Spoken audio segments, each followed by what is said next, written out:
शुरुआत, सामाजिक जीवन की शुरुआत 11-12 वर्ष की उम्र में हुई और छात्र राजनीति की शुरुआत वो 19-20 साल का था मैं, तब अखिल भारतीय विद्यार्थी परिषद से हुई। कौन सा काम है जो आपको लगता है आपकी सबसे बड़ी अचीवमेंट है, जिस पर आपको गर्व महसूस होता है? सबसे बड़ी उपलब्धि के बारे में आपने पूछा है, तो ये जो आपका पॉडकास्ट है जी, इसके माध्यम से ही लोगों को ये पता चलने वाला है। कोई ऐसा विरोधी है जिसको आप सीक्रेटली एडमायर करते हैं?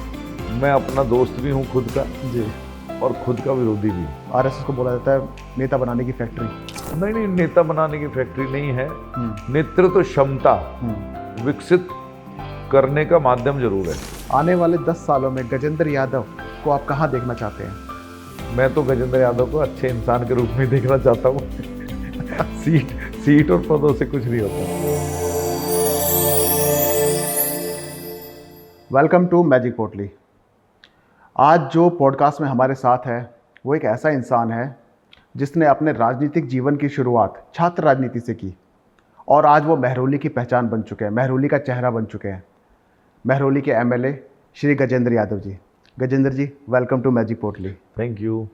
गजेंद्र जी, बड़ा मन कर रहा था कि आपसे आपकी जर्नी पूछूं, आपकी शुरुआत।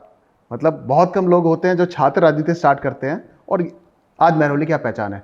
हालांकि हमारे सीएम भी छात्र राजनीति से हैं।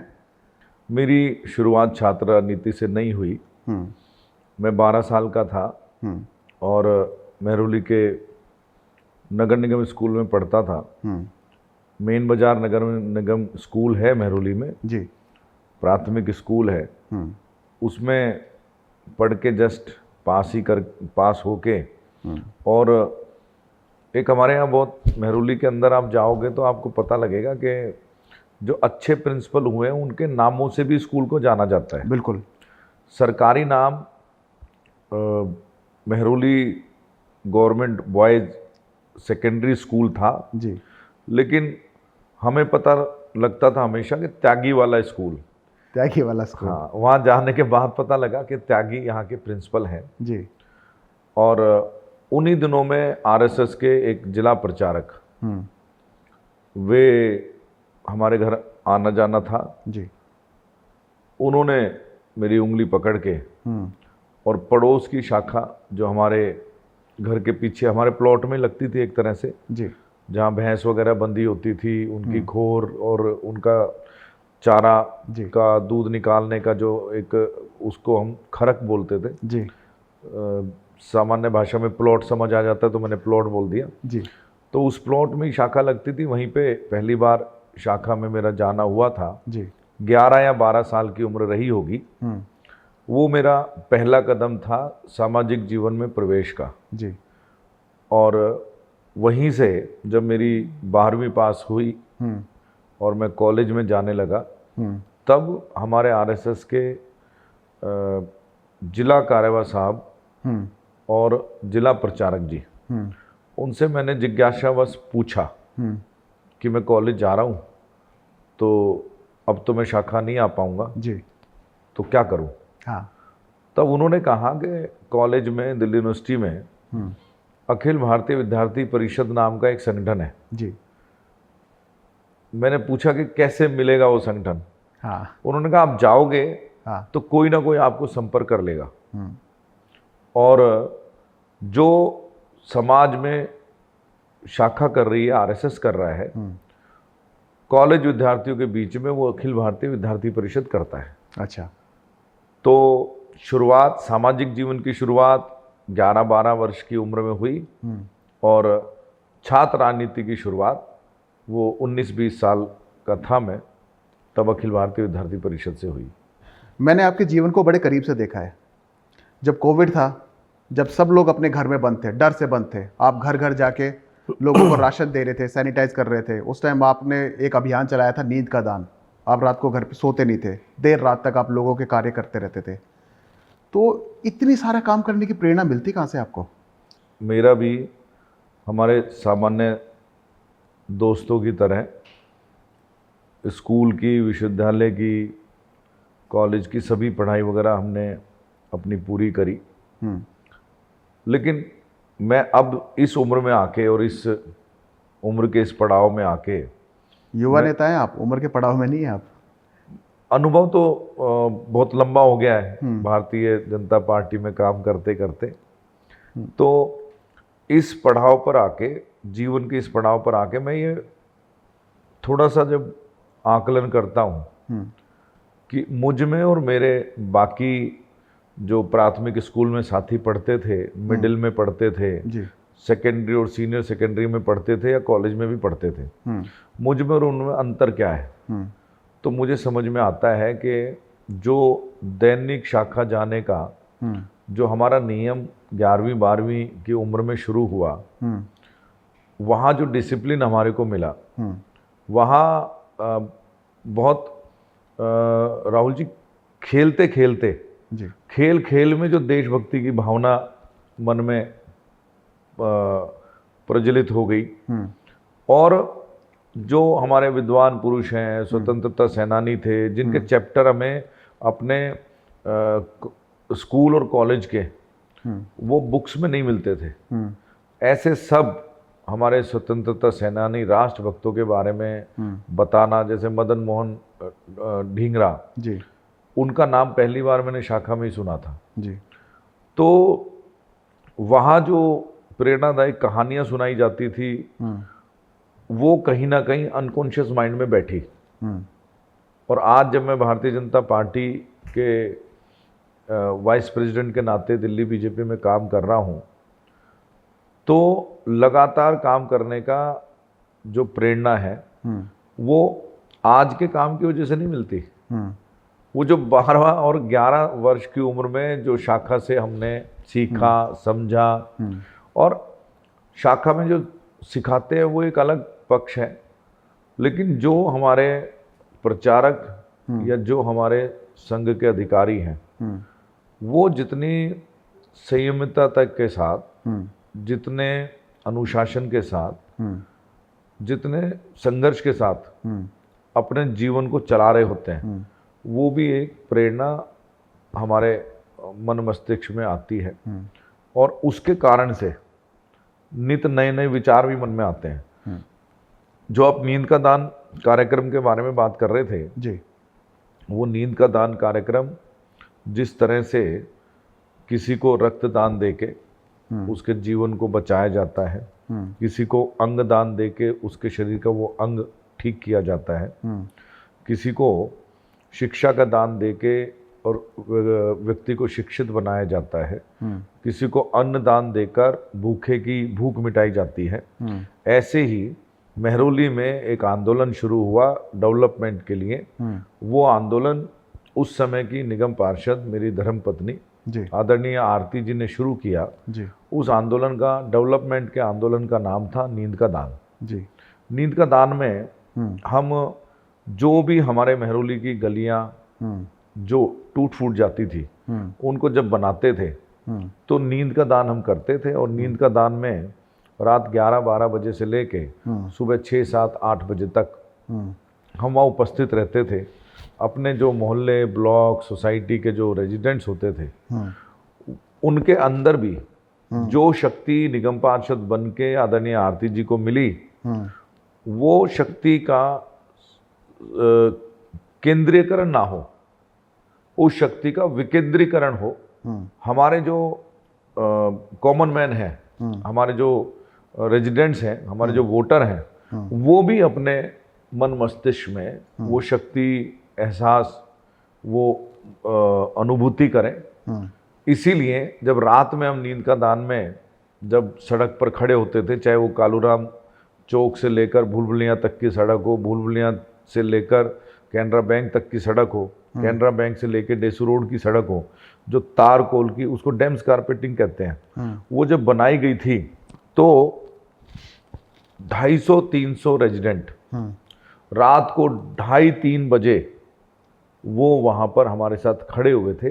तो निश्चित तौर पर जो ये नींद का दान कार्यक्रम है, वो हमारे मेहरौली का बहुत प्रसिद्ध कार्यक्रम है।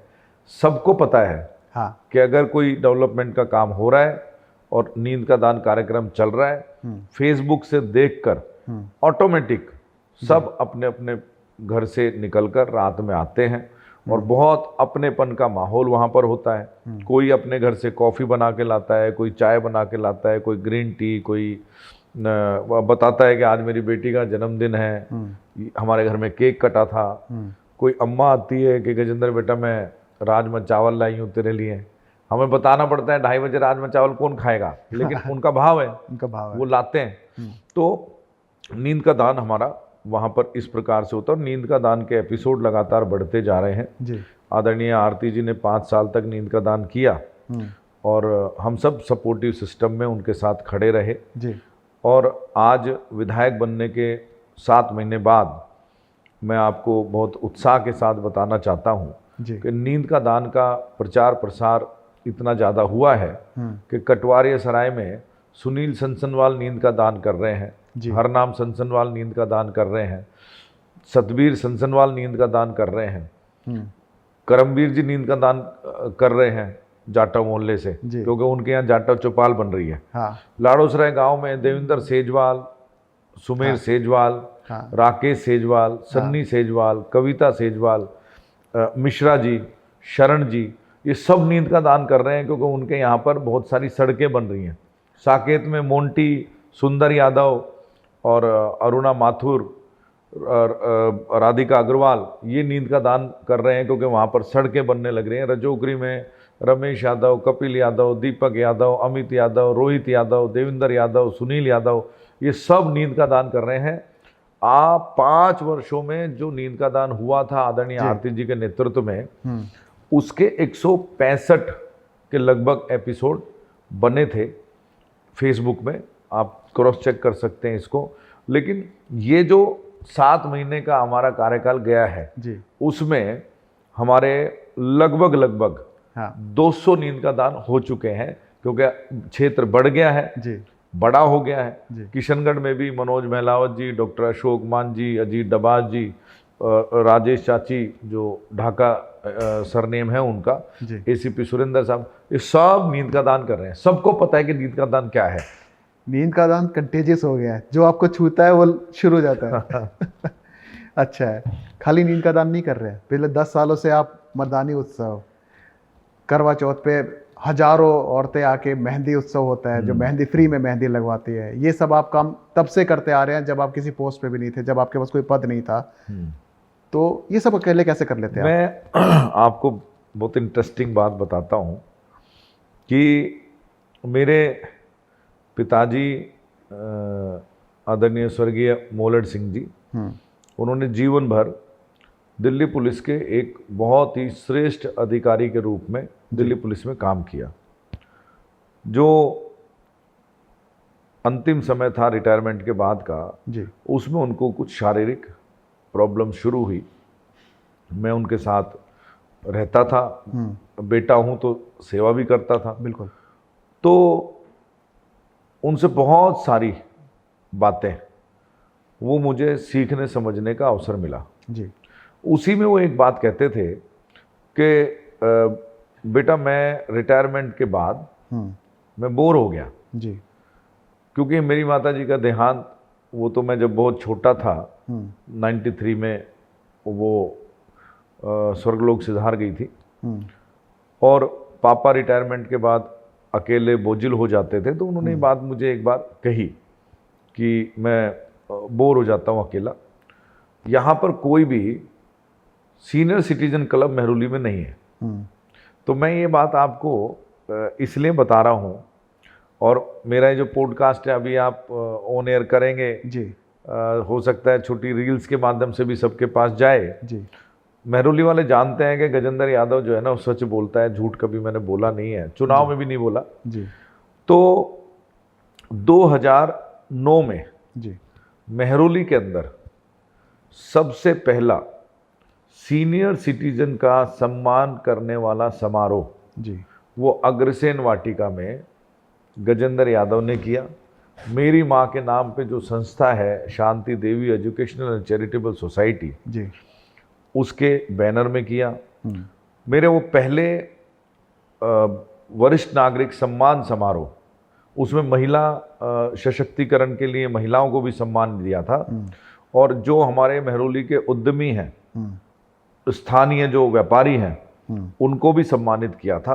वो जो पहला मेहरौली का पहला वरिष्ठ नागरिक सम्मान समारोह शुरू हुआ वो 2009 में हमने शुरू किया। उस शुरुआत में हमारे सुरजू महलावत जी शरदानंद कॉलेज में वे नौकरी करते थे, हमारे साथ वे दुनिया में नहीं है, उन्होंने आशीर्वाद दिया। हमारा वर्मा बेकरी और वेलकम बेकरी जी, ये दो ब्रदर चलाते हैं, अलग अलग बेकरी हो गई है। उनके पिताजी वर्मा साहब, आई थिंक राधेलाल जी नाम था उनका, 84 ईयर्स में जाके उनकी डेथ हुई। हमारे यहाँ अमरसंस एक चश्मे की शोरूम है जी, उनके जो शर्मा जी थे लाला जी, वे भी उस वरिष्ठ नागरिक सम्मान समारोह में आए थे, उनको भी सम्मानित किया था। चौधरी फूल सिंह जी, चौधरी संतराम जी, ये ऐसे नाम हैं जो उसके साक्षी बने थे। और सहानी जी हैं, वे सौभाग्य की बात है अभी भी वे 93 की उम्र में उस सरकारी वरिष्ठ नागरिक संस्था से जुड़े हुए हैं। मैं ये आपको इतनी स्टोरी इसलिए बता रहा हूँ, उसमें जो युवा साथी थे हमारे, कमल पांचाल थे, लोकेश चावला थे और मनमोहन मल्होत्रा थे, ऐसे बहुत सारे हमारे युवा साथी भी उसमें जुड़े हुए थे। तो 2009 में मेहरौली के अंदर युवा अवस्था में जी, कम उम्र में वरिष्ठ नागरिकों को सम्मान देने का काम, उनको जोड़ने का काम, एक मंच पे लाने का काम वो किसी और ने नहीं किया था, वो गजेंद्र यादव ने किया जी, था। आपने किया था। और 2011 में फिर मेहरौली में वरिष्ठ नागरिक संस्था बनी, जिसके अध्यक्ष बाद में रोहिला जी बने, और रोहिला जी भी मेरे 2009 के प्रोग्राम में साक्षी बने थे, उनको भी सम्मानित किया था जी। और तो वरिष्ठ नागरिकों का सम्मान, और उसके बाद में वरिष्ठ नागरिकों की जो संस्था बनी, संस्था बनाने में मेरा योगदान नहीं है जी, लेकिन उस विचार में मेरा योगदान है, जिसमें सारे एकत्र हुए, एक छत के नीचे सभी एकत्र हुए। गजेंद्र जी, मेहरौली की गलियों का वो नटखट बच्चा आज मेहरौली का चेहरा है। आज आप दिल्ली भाजपा प्रदेश के उपाध्यक्ष हैं, क्या महसूस करते हैं, क्या अंतर आया आप में? मुझ में तो कोई अंतर नहीं आया। मैं तो जैसा पहले था वैसा अभी हूँ, और जनसेवा की शिक्षा जो आरएसएस शाखा से मिली वो अभी भी मन में है, पहले भी मन में थी। अभी थोड़ी सी ताकत बढ़ गई है जी, तो सरकारी अधिकारियों को हम अधिकार के कारण अपनी बात अच्छे से कह सकते हैं, तो वो हमारे कहने सुनने से काम भी करते हैं। लेकिन प्रदेश उपाध्यक्ष या एमएलए की जिम्मेदारी पर, दायित्व पर बैठकर जी, कोई मुझ में ऐसा अंतर है वो ना मैं महसूस करता हूँ, ना मेरी फैमिली महसूस करती है, ना मेरे बच्चे महसूस करते हैं। थोड़ा समय का अंतर जरूर हो गया है। हाँ, बिजी हो गए जो हैं। समय उनका था वो समाज के लिए ज़्यादा लग रहा है। लेकिन आपका जो सवाल है उसका संकेत मैं समझ रहा हूँ, लोगों के नज़रिया चेंज हुआ है। हाँ, गजेंद्र तो वैसा ही है, पहले जैसा ही है। हाँ, मैं आज भी मेरे बहुत सारे विजुअल आपको दिख जाएंगे कि निक्कर टी शर्ट में मार्केट में जा रहा हूँ, साफ़ सफाई करा रहा हूँ, और हफ्ते में 2 बार तो कम से कम मेहरौली की सब्जी मंडी में सब्जी लेने चला जाता हूँ। जो मेहरौली में पीपल के नीचे बेचारे नाई बैठे हैं हमारे ओबीसी समाज के लोग, हाँ, उनसे जाके शेविंग करा लेता हूँ। मैं वैसा ही हूँ, सामने वाले का देखने का अगर नज़रिया बदला हो तो वो उनकी बात। आप वैसे अक्सर नेता ऐसे होते नहीं है, एक बार जब आप किसी स्तर पर पहुंच जाते हैं तो रंग बदल जाते हैं, चेहरे बदल जाते हैं, हाव भाव बदल जाते हैं। आप नहीं बदले। नहीं नहीं, बदलना क्यों है? क्योंकि ये सब ना, देखिए म्यूजिकल चेयर जैसा मामला है। एक म्यूजिकल चेयर गेम होता है जिसमें गाना चलता है, फिर गाना रुक जाता है, तो जो जिस चेयर पे बैठ जाए वो चेयर उसकी। तो ये ईश्वर की तरफ से चलाया गया म्यूजिकल चेयर का गेम है। अब वो जैसे ही ईश्वर का म्यूजिक रुका, हाँ, तो वो सीट पे मैं बैठ गया, तो मैं बैठा हूँ, पहले कोई और थे, आने वाले टाइम में कोई और होंगे। तो मैं बहुत अपने मन पे बहुत बड़ा बोझा लेके काम नहीं करता हूँ, बिंदास हूँ। हर सेकंड जब तक मैं अपने दायित्व से बंधा हूँ, ये दायित्व वाली सीख भी शाखा की है, तब तक मैं अपने काम करता रहूँगा। वो एक कहानी मुझे याद आती है कि एक स्वतंत्रता सेनानी, उनका मैं नाम भूल रहा हूँ, तो वो फांसी की सज़ा होनी थी और 5 बजे का टाइम था जी। 4 बजे जेलर ने कहा कि 5 बजे तो सूली पे चढ़ना है, तो क्यों एक्सरसाइज कर रहे हो?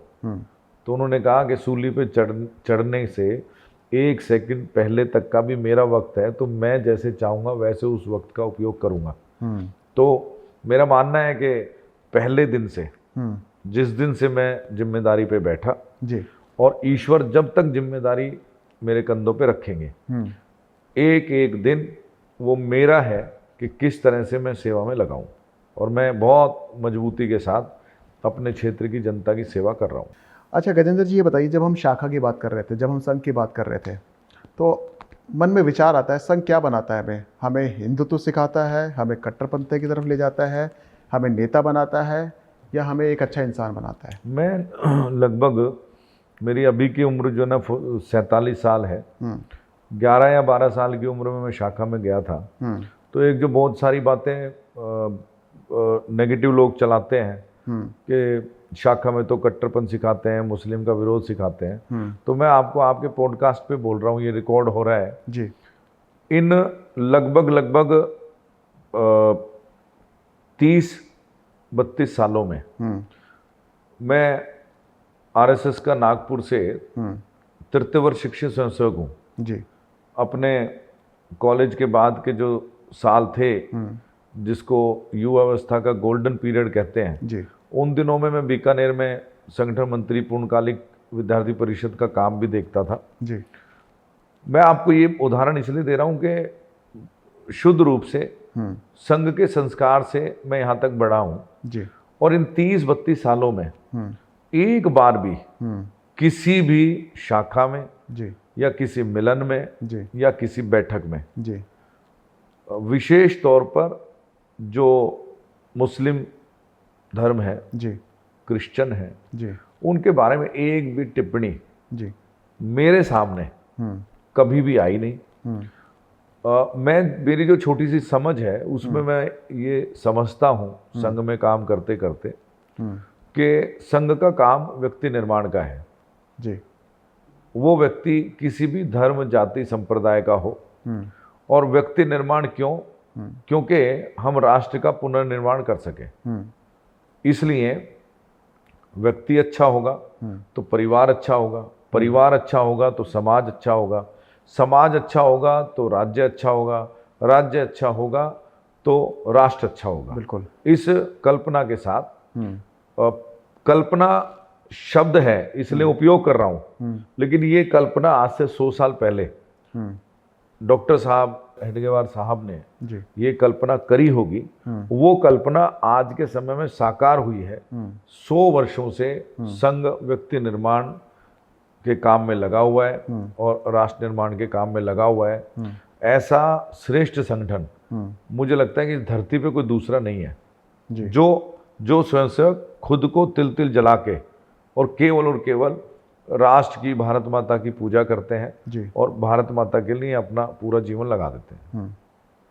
तो भारतीय जनता पार्टी में तो शीर्ष नेता तक भी मतलब कहा जाता है कि आरएसएस को बोला जाता है नेता बनाने की फैक्ट्री।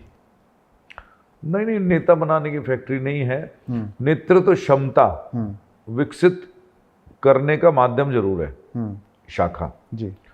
आप शायद शाखा में गए नहीं है, मैं निवेदन करूंगा कि आप भी एक बार शाखा में जाएं जी। वहां पर खेल खेल में बच्चों, मैं बच्चा शब्द इसलिए इस्तेमाल कर रहा हूं क्योंकि मैं खुद बचपन में जुड़ा था। मैं भी गया हूं बचपन में। हाँ। तो खेल खेल में वहां पर ऐसे खेल सिखाना, हंसी मजाक करते करते ही डिसिप्लिन सिखाना जी।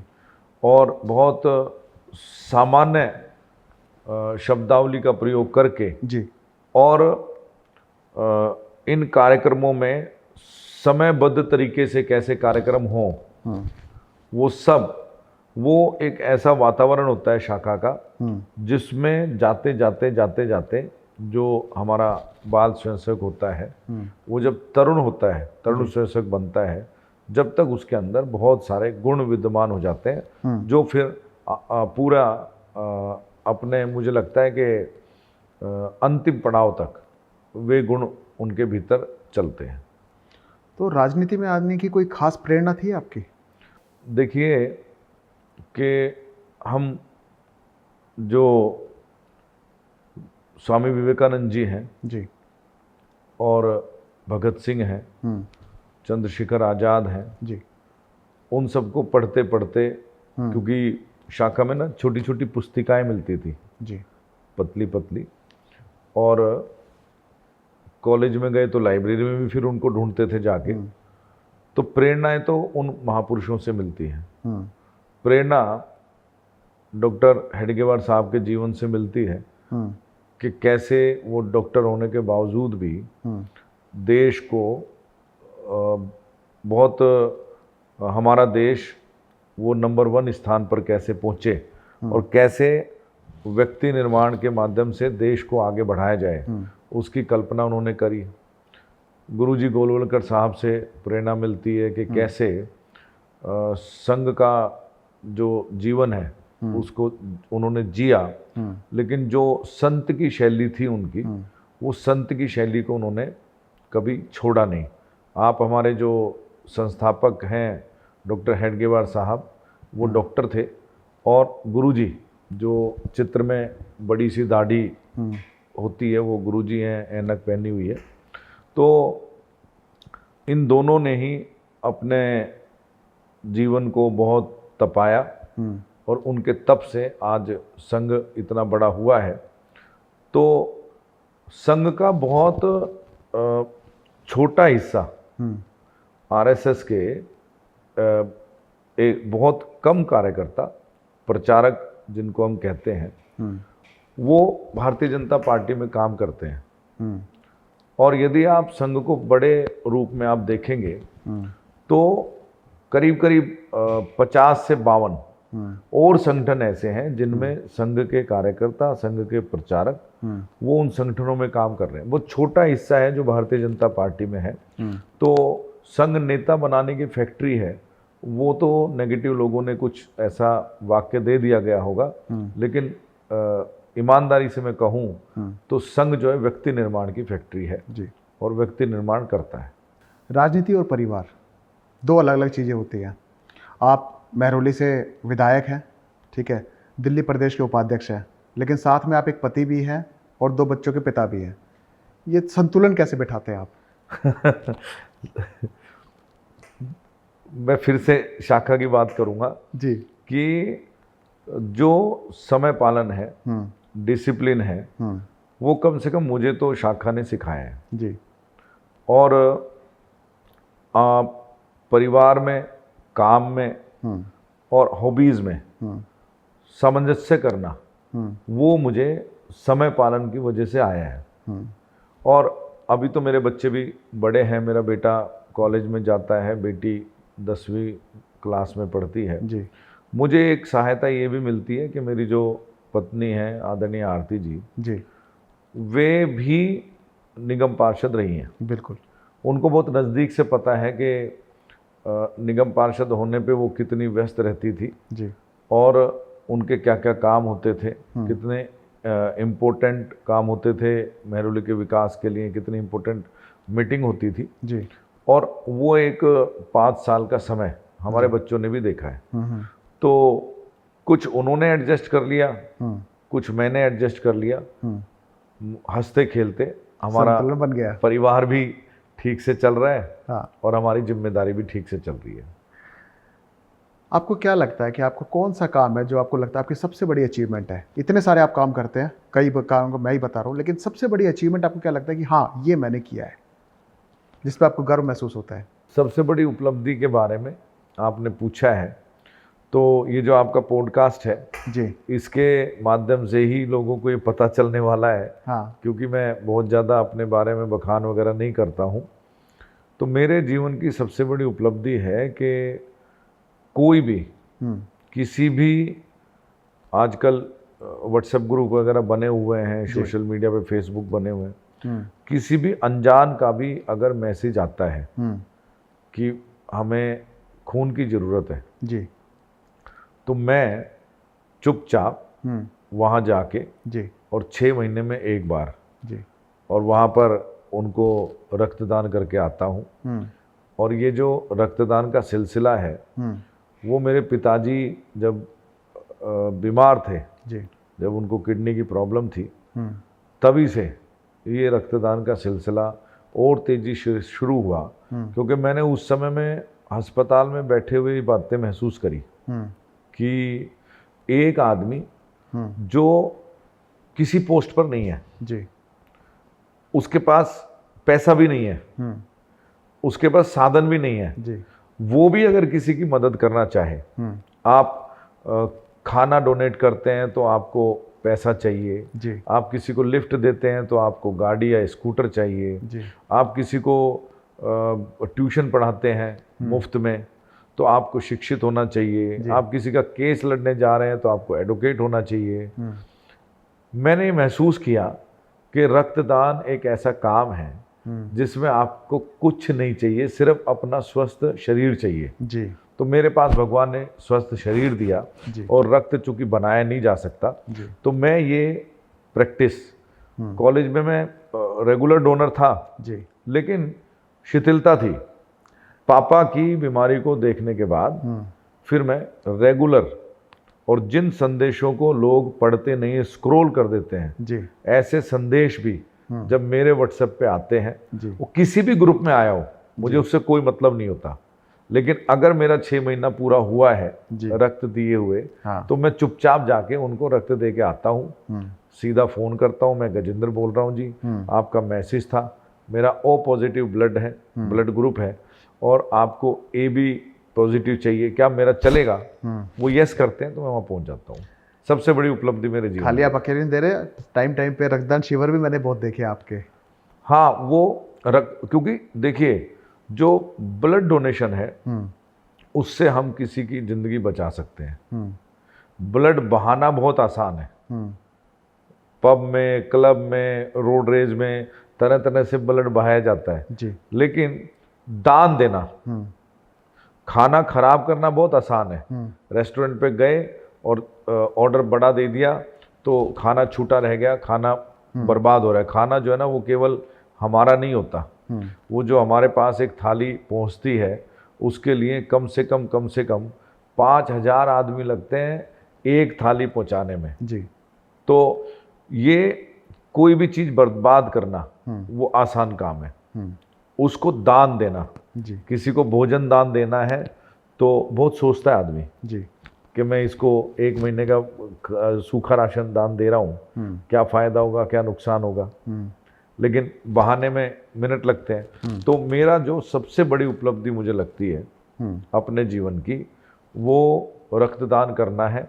और जान पहचान वालों को तो सभी करते हैं, मैं अनजानों को जाके रक्तदान करता हूँ। ये तो आपने बताया रक्तदान, मैं आप ही की विधानसभा के में रहता हूँ, ठीक है, लेकिन आप एक ऐसा काम कर रहे हैं जो आज तक किसी ने नहीं किया।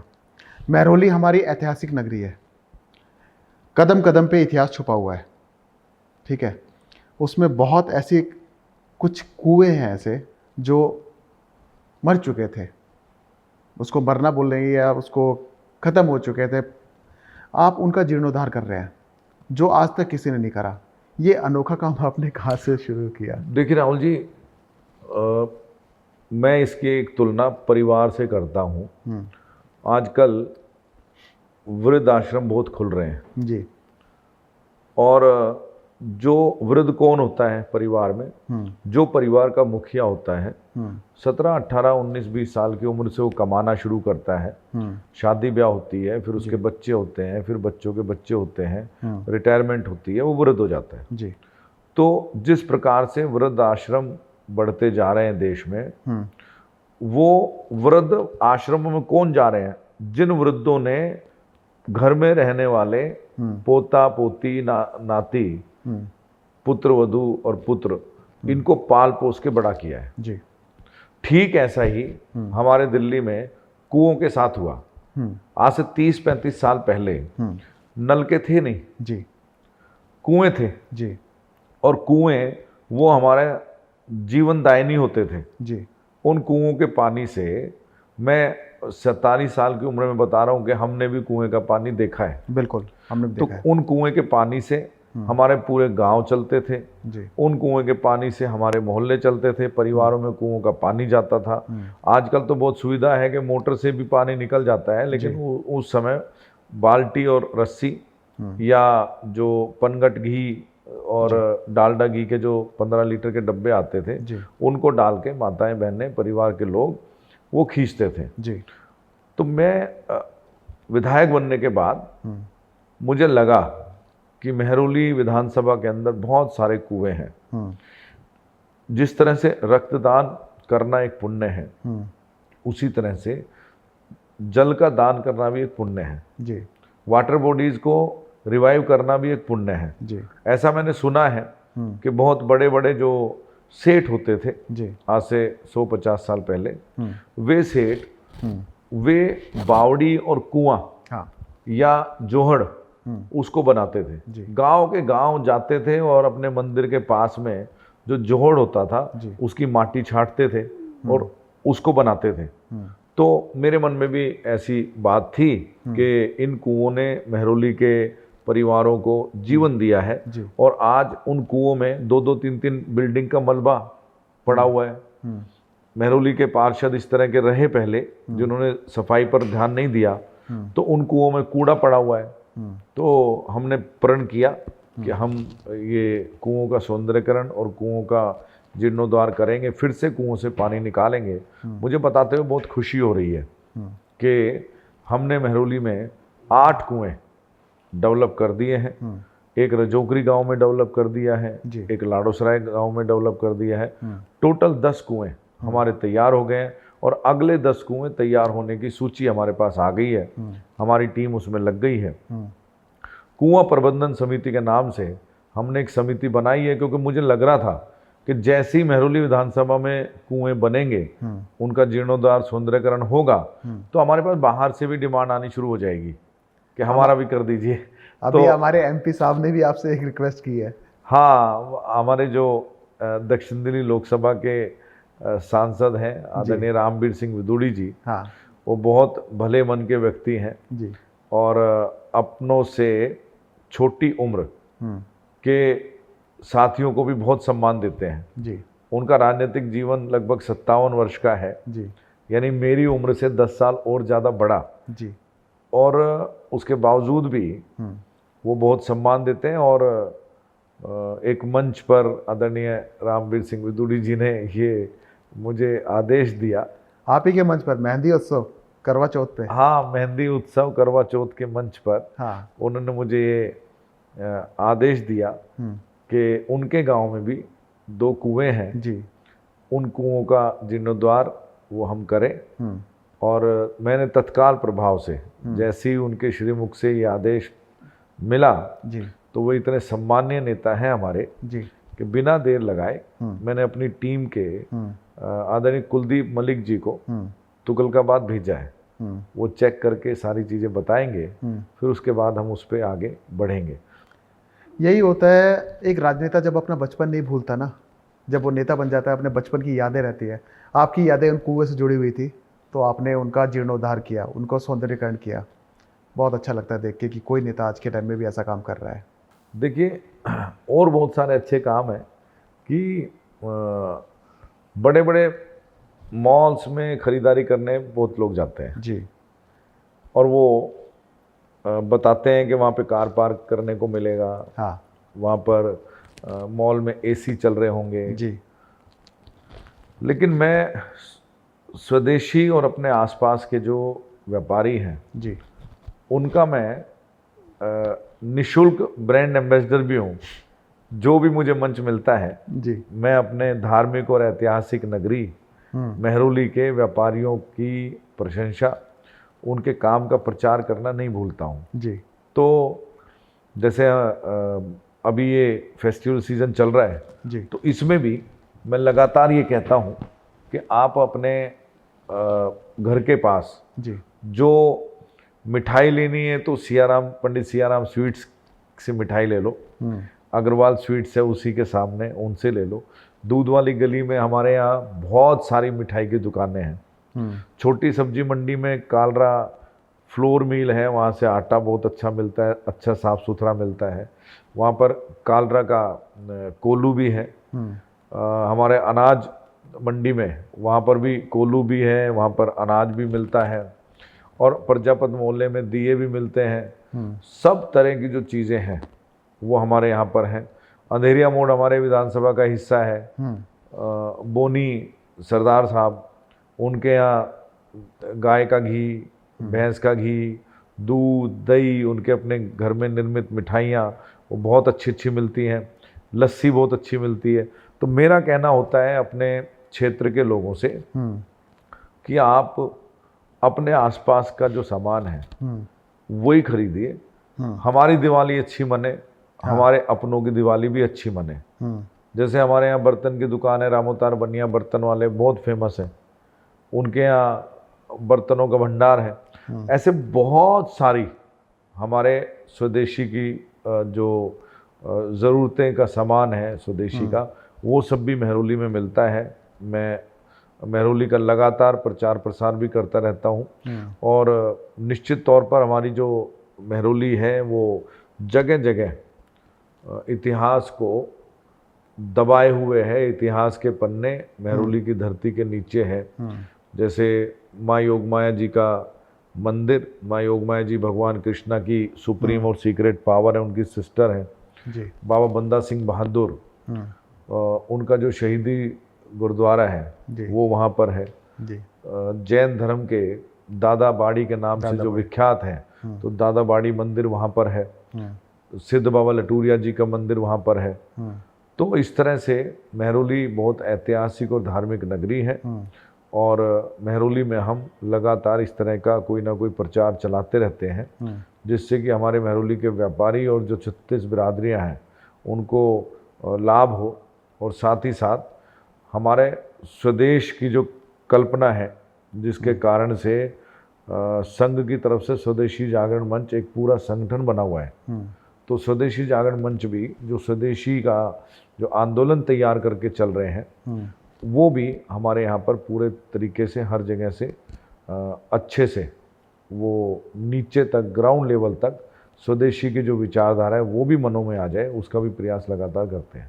मुझे अपने सवाल का जवाब मिल गया कि संघ क्या बनाता है। जमीन से कहते हैं ना कि अपनी जड़ों से जुड़ा हुआ इंसान, आपकी जड़ें इतनी गहरी हैं, डिटेल में मुझे नहीं लगता किसी नेता को अपने छोटे से एक दुकानदार का, आपके एरिया की हर चीज़ का इतना ज्ञान हो। बहुत सुन के बहुत अच्छा लगता है। अच्छा ये बताइए, बहुत सारे लोग आपकी तारीफ़ करते हैं, बहुत सारे लोग आपकी है ना बुराई भी करते हैं, उसको कैसे टैकल करते हैं आप?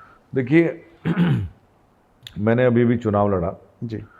चुनाव के विजुअल, चुनाव की फुटेज मेरे फेसबुक पे हैं, उसमें से आप निकाल भी सकते हैं। मैं बहुत सकारात्मक विचार का व्यक्ति हूँ जी। और हमने 2 चुनाव लड़े हैं, दोनों चुनाव हम जीते हैं। मेरी धर्मपत्नी 17 से 22 निगम पार्षद रही जी। और अभी मुझे मेहरौली की जनता ने विधायक बनाया है। दोनों ही चुनाव में हमने नेगेटिव कैंपेन नहीं किया जी। हमने किसी की बुराई नहीं करी। हमारा पॉडकास्ट 1, 1.5, 2 घंटा चल जाए जी, आप मेरे मुंह से किसी की बुराई ना निकाल सकते हैं ना सुन पाएंगे। मैंने पहले भी नहीं सुनी कभी आपसे। हाँ, मैं कभी किसी की बुराई नहीं करता हूँ, क्योंकि मुझे लगता है कि भगवान ने जीवन दिया है, वो मुझे जीवन दान दिया, मुझे धरती पर भेजा है, तो दूसरों की बुराई करने के लिए नहीं भेजा। मुझे भेजा है कि मैं अपने गुणों का इस्तेमाल करके और कैसे दूसरे का व्यक्तित्व निखार सकूं। अपना तो निखारना ही है, लेकिन अपने गुणों से मैं दूसरों के भीतर का जो पर्सनैलिटी है उसको कैसे बाहर ला सकूं। तो हम पॉलिटिक्स में हैं और पॉलिटिक्स में रहते हुए कोई ना कोई जो है बुराई करने वाले लोग हो जाते हैं, लेकिन जो बुराई करते हैं मैं उनको भी विरोधी नहीं समझता हूँ। ठीक है, एक समय है, आज समय ऐसा है कि उनको मेरे काम चुभ रहे होंगे, पता नहीं किस लालच के कारण। कल समय आएगा कि उनको मेरे काम अच्छे लगने लगेंगे। बिल्कुल। तो मेरा तो दिल्ली के सामने उदाहरण है कि जिन 3 प्रमुख उम्मीदवार चुनाव में मेरे खिलाफ थे, लगातार अपने मंचों से वे मेरा विरोध कर रहे थे जी। मैंने तो उनको भी विरोधी नहीं माना। चुनाव जीतने के बाद आप उनके घर गए थे? मैं उनके घर भी गया और एक जो है आश्रम में रहते थे, मैंने वो फोटो देखी थी, और उसके बाद जाके आप उनके घर जाके हाँ, बैठे मैं थे? उनके घर गया, उनसे हाँ। बात करके आया। क्योंकि देखिए, हमारे जो महाभारत या रामायण, एक प्रसंग आता है कि महाभारत में भीष्म पितामह वो बाणों पर लेटे हुए हैं और रामायण में रावण अंतिम सांसें गिन रहे हैं। दोनों ही जगह 2 महापुरुष और खड़े हैं। महाभारत में खड़े हैं भगवान श्री कृष्ण जी, और रामायण में खड़े हैं भगवान श्री राम जी। दोनों के दोनों उन हारे हुए लोगों के पास जाके मिल रहे हैं जी, क्योंकि दोनों ही भगवान में अहंकार नहीं है। आज कोई छोटा सा RWA का चुनाव जीत जाता है जी, तो वो भी बहुत अहंकार में आ जाता है, वो अपने पड़ोसी जो कैंडिडेट थे उनके पास जाके बात ही नहीं करता है। बिल्कुल। तो हमने रामायण महाभारत से सीख ली है और हम अच्छे से उनके घर गए, मिलकर आए, बात करके आए और निवेदन करके आए कि मेहरौली के डेवलपमेंट में आप मेहरौली का साथ देना, गजेंद्र का साथ दो या मत दो। आप डेवलपमेंट का विरोध करते हो तो मेहरौली का काम रुकता है। ऐसे मैं स्वयंसेवक हूँ, तो जो विपक्ष है जी, उनको ये पता है कि ये जो है रिक्वेस्ट करते हैं जी, और अगर इनके काम में अड़चन डाली जाए तो फिर ये अपना सख्ती से भी काम लेते हैं। मेरा ऐसा स्वभाव है, सबको पता है जी। मैं कोई छुपाता पाता नहीं हूँ। तो हमारे डेवलपमेंट के काम को जब कोई रुकवाने की कोशिश करता है, रुकवाने का प्रयास करता है, मुझे लगता है कि मेहरौली के डेवलपमेंट के काम क्यों रुकवा रहे हैं? आप रोक सकते हो तो मुझे रोको। चुनाव था ना, चुनाव एक ऐसा पर्व है कि अगर मैं खराब हूं, मुझे रोको ना, आप जीत कर आओ। देखिए, एक समय ऐसा था हमारे जीवन में जब 2.5 साल तक मैं MLA नहीं था, मेरी पत्नी निगम पार्षद नहीं थी।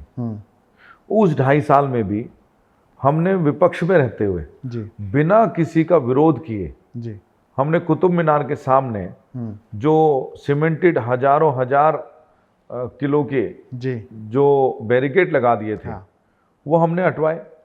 हमारे शाम तालाब है, शाम तालाब में जो तालाब था वो बहुत गंदा था। यू स्ट्रो के परिवार में जब मैं जाता था तो खिड़की से बदबू आती थी तालाब में। बताते थे कि हमने 80-80 लाख रुपए के फ्लैट लिए हैं, लेकिन बदबू है। वो बदबू हटाने का काम, शाम तालाब को साफ करने का काम उस समय के जो जल मंत्री आदरणीय गजेंद्र सिंह शेखावत जी, जो देश के सांस्कृतिक मंत्री हैं अभी, उनके पास हम गए, हमने जाके बात करी और हमारे आग्रह पर उन्होंने शाम तालाब को साफ, सुंदर, स्वच्छ बनाया और वहीं पर एक बहुत अच्छी वाटिका भी बनाई, जिसका बखान आदरणीय गजेंद्र शेखावत जी ने हमारे दिल्ली के गवर्नर साहब के सामने एक सरकारी मंच से भी किया कि ये जो शमशी तालाब है इसके जीर्णोद्धार का जो बीज बोया गया वो गजेंद्र यादव के द्वारा बोया गया। तो पॉजिटिव पॉलिटिक्स, नेगेटिव नहीं। गजेंद्र जी, विरोधियों की बात हो रही है, कोई ऐसा विरोधी है जिसको आप सीक्रेटली एडमायर करते हैं? देखिए, मैं अपना दोस्त भी हूं खुद का और खुद का विरोधी भी हूं। अच्छा। कई बार जब सीट से बंधे होने के कारण अपने सामने ही काम में डिले होते हुए देखता हूं तो अंदर से जो गजेंद्र का दूसरा विरोधी गजेंद्र है वो अंदर से जरूर कहता है कि यार ये क्या हो रहा है, तेरे जैसे आदमी के सामने भी हो रहा है। तो मेरा इस दुनिया में कोई विरोधी नहीं है। चाणक्य नीति को बड़े अच्छे से समझाया आपने। नहीं, चाणक्य नीति को तो समझना नहीं समझना वो तो खैर मुझे नहीं पता, ठीक है। चाणक्य जी मेरे आदर्श हैं। हाँ, और हम तो अमित शाह जी को ही चाणक्य मानते हैं। बिल्कुल। और वो पूरे देश में किस तरह की राजनीति होनी चाहिए जी, उसको आदरणीय अमित शाह जी बहुत अच्छे से तैयार करते हैं देश के लिए। तो मैं आपको बता रहा था कि विरोधी मानना क्यों है किसी को भी, तो मैं किसी को विरोधी नहीं मानता हूँ। सब अपना अपना रोल अदा करते हैं, सब अपना अपना तरीके से काम करते हैं। हाँ, जब हमारे सामने कोई आके अड़ता है तो लगता है कि ये हमारे काम में अड़चन क्यों डाल रहे हैं, तो वो भी क्षण भर के लिए हैं। उसके बाद उनको भी समझ में आ जाती है कि डेवलपमेंट का काम हो रहा है, नहीं अड़ना है। आज के टाइम में जब कैंपेनिंग की बात आती है तो आप डोर टू डोर कैंपेनिंग को ज़्यादा महत्व देते हो या सोशल मीडिया कैंपेनिंग को? देखिए, जो समय चल रहा है इस समय में राजनेताओं के लिए, क्षेत्र के नेताओं के लिए 3-4 तरह से काम करना पड़ता है जी, और ये सब प्रचार के माध्यम है। बिल्कुल। डोर टू डोर जाना ये भी प्रचार का माध्यम है, सोशल मीडिया से अपनी बात पहुंचाना ये भी प्रचार का माध्यम है, बैठ के करना, जनसभा करना, पदयात्रा करना, ये भी सब प्रचार के माध्यम है। तो चुनाव में सभी तरह के प्रचार के माध्यम का इस्तेमाल करके और जीत मिलती है, इसीलिए मैं कोई भी किसी भी तरह का प्रचार माध्यम नहीं छोड़ता हूँ। मेरा अपना जो व्यक्तिगत पसंद का जो तरीका है कि चुनाव में, वो मैन टू मैन बातचीत और मैन टू मैन बातचीत के साथ साथ हार्ट टू हार्ट बातचीत, दिल से दिल की बात, उसमें मैं ज़्यादा विश्वास करता हूँ। लेकिन वर्तमान राजनीति को देखते हुए और चुनाव आयोग जो कम समय देता है चुनाव प्रचार के लिए, उसको देखते हुए ये जो 3-4 माध्यम हैं जी, प्रचार करने के, सभी माध्यम को हम अपनाते हैं। अच्छा, ये बताइए, आप अपने 5 साल के कार्यकाल के बाद महरौली को किस रूप में देखते हैं? मैं देखिए, महरौली में ना पानी की बहुत समस्या है जी, तो मैं चाहता हूँ कि पानी की समस्या ख़त्म हो। सड़कें तो बन जाती हैं, हालांकि 3 साल से जब से आरती जी हटी थी 22 से आज 25 में हम बात कर रहे हैं, तब से सड़कों का भी बहुत बुरा हाल है जी, तो सारी सड़कें बनाने का प्रण हमने किया जी, और लगातार सड़कें बनाई जा रही हैं।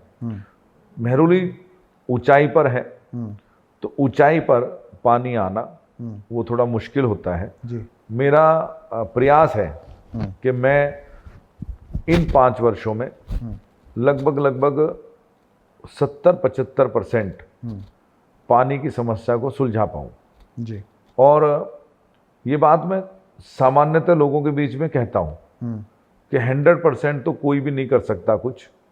100% स्वस्थ तो व्यक्ति, चलता हुआ व्यक्ति भी 100% स्वस्थ नहीं है। 100% कोई ये कहे कि मैंने ये पढ़ाई करी है तो मुझे 100% याद है, वो भी नहीं होता है।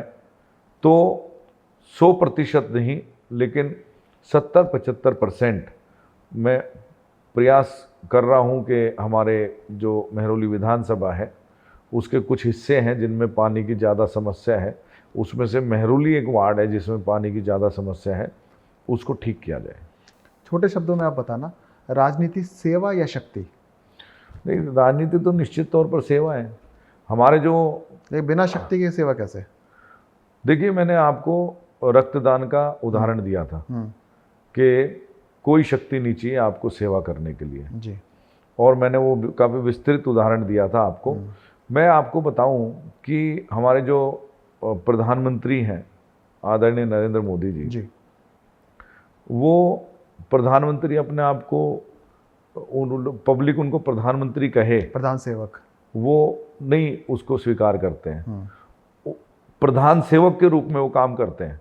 तो उनसे हम जैसे नए लोगों को बहुत प्रेरणा मिलती है और पहले से ही सेवा का विचार मन में लेके हम एमएलए तो मैं 2025 में बनाऊं जी, लेकिन वरिष्ठ नागरिकों की सेवा, महिलाओं की सेवा जी, और व्यापारियों की सेवा जी, उस काम में तो हम 2009 से हम लगे हुए हैं। बिल्कुल। तो सेवा के लिए शक्ति की जरूरत नहीं होती, शक्ति अगर आपको दी है तो वो शक्ति का आप उपयोग करके सेवा में स्पीडी वर्क कर सकते हैं। लेकिन सेवा के लिए आपको शक्ति चाहिए ऐसा मुझे नहीं लगता है। और सेवा तो इस प्रकार की भी है कि कोई बुजुर्ग अगर सब्जी मंडी से सब्जी लेके जा रहे हैं तो आप उनका थैला उठा के उनके घर तक चल दें, 10 कदम तक आप चले जाएं, वो सेवा है। सेवा किसी भी लेवल की हो सकती है, तो सेवा के लिए शक्ति की जरूरत नहीं होती। हाँ, एक बात जरूर है कि जो सेवा भाव से लगे रहते हैं ईश्वर उनको ऑटोमेटिकली शक्ति दे देता है। तो मैं तो राजनीति को एक शब्द में केवल और केवल सेवा के रूप में समझता हूँ। जो आप ये कुओं का जीर्णोद्धार कर रहे हैं, ये आज तक किसी नेता ने नहीं किया, इसके पीछे आपकी क्या सोच रही? आदरणीय प्रधानमंत्री जी देश में जो वाटर बॉडी है उसको रिवाइव करने के लिए 2014 से ही लगातार उपक्रम चला रहे थे जी।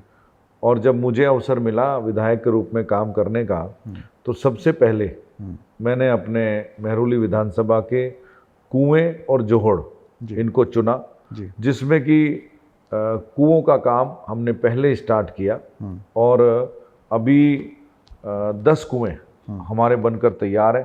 8 कुएं मेहरौली में, एक लाड़ोसराय में शीतला माता मंदिर वाला कुआं और एक रजोकरी में बड़ वाला कुआं बाबा डालचंद जी की स्टैचू के बैक साइड में।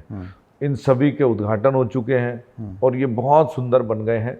और कुआं जो है वो जीवनदायिनी कुआं होता था, लोग पानी भी लेते थे और अपने उत्साह में कुआं पूजन में भी जाते थे। विवाह में भी एक परंपरा होती है कि कुएं के नज़दीक से ही निकलना पड़ता है धोख खा के। तो वो सब चीज़ें हमारे मेहरौली में शुरू हो जाए, इसके लिए मैंने कुओं का जीर्णोद्धार और सौंदर्यकरण शुरू किया, जिसके लिए मुख्यमंत्री जी ने बहुत मेरी प्रशंसा करी है। हमारे लोकसभा सांसद रामवीर जी ने भी बहुत प्रशंसा करी है। मेहरौली की जब भी हम बात करते हैं हमारे सामने आता है कुतुब मीनार का चित्र। हर कोई मतलब मेहरौली को उसी के नाम से जानता है, लेकिन मेहरौली में ना छोटी छोटी धरोहरें भी बहुत हैं जिनका जीर्णोद्धार आप कर रहे हैं। कुओं का जीर्णोद्धार वो हमारे द्वारा किया जा रहा है और जो मेहरौली ऐतिहासिक नगरी है, धार्मिक नगरी है, तो हमारी एक प्लानिंग चल रही है जिसमें भगवान श्री कृष्णा जी की जो सुप्रीम और सीक्रेट पावर है योगमाया जी, उनके मंदिर के आसपास कैसे साफ सफाई करके कार पार्किंग और पार्क बनाया जाए, उनके आसपास की जो दीवारें हैं उनको कैसे अच्छे प्रकार से रंगीन करके कुछ चित्र बनाए जाए, और ऐसे ही जो बाबा बंदा सिंह बहादुर जी का शहीदी गुरुद्वारा है वहाँ पर भी कैसे सौंदर्यकरण किया जाए। ठीक इसी तरह जैन मुनि दादा बाड़ी जी, उनका जो रास्ता है, उनकी जो दीवारें हैं, उनको भी कैसे सौंदर्यकरण दिया जाए, उस प्रकार की योजना भी हमारी चल रही है। एक जल्दी से एक छोटा सा रैपिड फायर हो जाए। आपकी राजनीति एक शब्द में, सेवा, सत्ता या संघर्ष? सेवा। नेता बनने से पहले कुछ और बनना चाहते थे आप? अच्छा इंसान। आपका पॉलिटिकल रोल मॉडल? आदरणीय नरेंद्र मोदी जी। अगर आपको मेहरौली का एक शब्द में वर्णन करना हो, क्या कहेंगे आप? धार्मिक नगरी। सुबह का पहला काम पूजा, प्लानिंग या पब्लिक मीटिंग? पूजा। किसी विरोधी का काम पसंद है आपको? विरोधी कोई है नहीं तो फिर काम कैसे देखें, सभी हमारे मित्र हैं। सोशल मीडिया पे ट्रोलिंग को कैसे इग्नोर करते हो आप? अच्छा है, एंजॉय करते हैं कि हमारे काम को कोई तो है जो देख रहे हैं। जनता से जुड़ने का सबसे अच्छा तरीका? Man to man approach, heart to heart approach. अगर आपको मौका मिले तो एक ही दिन में दिल्ली की कौन सी प्रॉब्लम को आप ठीक करेंगे? मैं पोल्यूशन को ठीक करना चाहूँगा। राजनीति के बाहर आपका स्ट्रेस बस्टर क्या है? परिवार। एक क्वालिटी जो हर नेता में होनी चाहिए? ईमानदारी। अगर यूथ पॉलिटिक्स को नया नाम देना चाहें तो क्या देंगे? युवा उत्साह। आने वाले 10 सालों में गजेंद्र यादव को आप कहाँ देखना चाहते हैं? मैं तो गजेंद्र यादव को अच्छे इंसान के रूप में देखना चाहता हूँ। सीट और पदों से कुछ नहीं होता जी। गजेंद्र जी, आपसे बात करके ना पता ही नहीं चला कि ये पॉडकास्ट कितना लंबा चला गया, कैसे चला गया। बहुत आनंद आया। और जो आप बातें कर रहे हैं ना, आजकल मुझे नहीं लगता कि एक नेता की ऐसी सोच होती है। हर नेता चाहता है कि मैंने इतना संघर्ष किया, इतना पैसा लगाया, अब मैं उसको एंजॉय करूं। और आप पिछले 10 सालों से जैसे ही आपको कोई पद मिलता है उस टाइम आप नींद का दान करते हैं, आप कोविड के टाइम पे सड़कों पे खड़े रहे, आप एक उदाहरण पेश करते हैं जिस उदाहरण का आपको फ़ायदा भी मिल रहा है, लोग आपको बहुत प्यार कर रहे हैं। थैंक यू सो मच, आप मैजिक पोटली में आए और इस पॉडकास्ट में आपने ऐसी ऐसी बातें बताई जब हमें किसी पॉलिटिशियन से हम एक्सपेक्ट नहीं कर सकते हैं। तो मैं चाहूँगा कि हर पॉलिटिशियन आपसे कुछ सीखे और ऐसा ही बने। Thank you so much. बहुत धन्यवाद। धन्यवाद।